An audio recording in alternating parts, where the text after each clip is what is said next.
Au-dessus de la région de Québec au cours des dernières heures. Il y a des rafales de vent, de fortes pluies, même de la grêle qui est tombée. C'est cet après-midi qu'on a eu droit à cet épisode de grêle. Plusieurs secteurs de Québec ont été touchés. Ce fut le cas notamment à l'Ancienne-Lorette où les grêlons, vous voyez, là, avaient la grosseur parfois d'un 2 $, même aussi gros qu'une balle de golf à certains endroits. Ça n'a pas été très long, mais intense.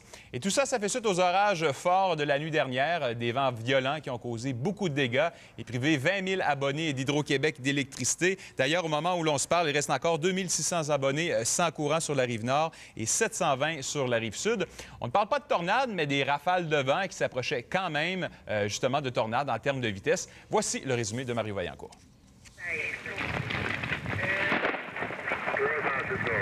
La foudre en a réveillé plusieurs vers 4h30 ce matin. Un orage qui n'a pas été long, mais qui a eu le temps de faire des dommages. On avait beaucoup plus l'impression qu'on était dans les nuages. Le ciel était blanc, blanc, blanc avec des éclairs partout. Et puis, ça a duré 15 minutes. Et puis, on avait l'impression d'être dans une discothèque.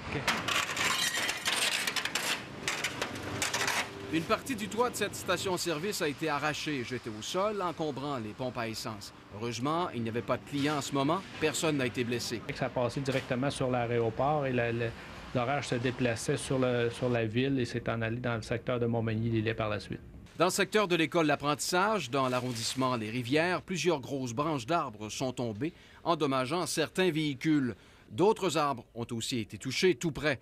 Des vents qui ont atteint 110 km/h, soit l'équivalent de la première intensité d'une tornade.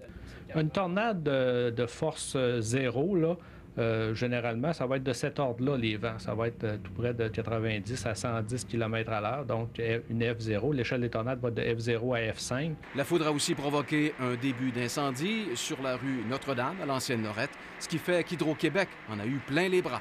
Au plus fort des pannes, nous avons eu jusqu'à 20 000 clients qui étaient privés du service d'électricité. C'est souvent une combinaison de facteurs, la chute ou le contact des branches avec les composantes du réseau électrique, des déclenchements reliés à la foudre. Une vingtaine d'équipes sont au travail. On a même rappelé des employés en vacances pour tout remettre en ordre. Mario Vaillancourt, TQS, à Québec. L'effondrement d'un pont au Minnesota qui a fait plusieurs